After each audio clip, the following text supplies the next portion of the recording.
reba ukuntu zisa neza kandi nawe wazitera. Ni igikombe gusa uba ukeneye, ukaba ukenera n'amazi, nyuma ukaza kugira imboga.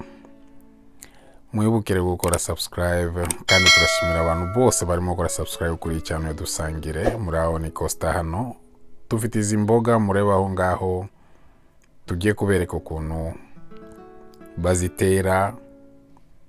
Akenshi tukunda kujugunya atari na ngombwa. Ukeneye igikombe, amazi, n'ibyo ngibyo, ariyo imboga bita lettuce. Reka mbereke ukuntu babikora. Urabanza ugakata, kuko ako ukeneye nako ngako, ako niko dukeneye cyane, niko tuza gutera. Kadushiremo amazi muri ako gakombe, tugaterekemo, turinganiza neza amazi n'uburebure bwako, kandi kitarikiye aho ngaho, kugira ngo tuze gukurikirana imikurire yayo.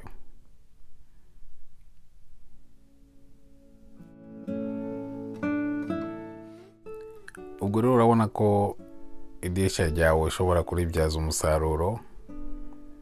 Biriya dukata tukajugunya bishobora kuvamo izindi mboga twiterera ubwacu.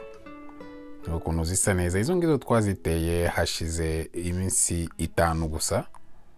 Urebe ukuntu zimaze gukura. Iyo ya mbere ngufi iminsi 3, iyo yindi ndende iminsi 5. Murambabarira navugaga mu Cyongereza kuko mfite indi channel iri mu Cyongereza nkabivuga no mu Kinyarwanda. Ariko reka tuyisubire kuri aho ngaho turebe.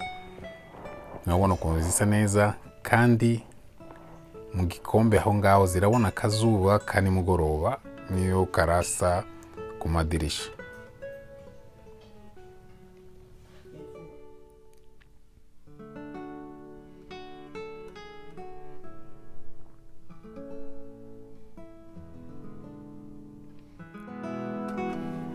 Izi zimaze icyumweru kimwe, iminsi 7.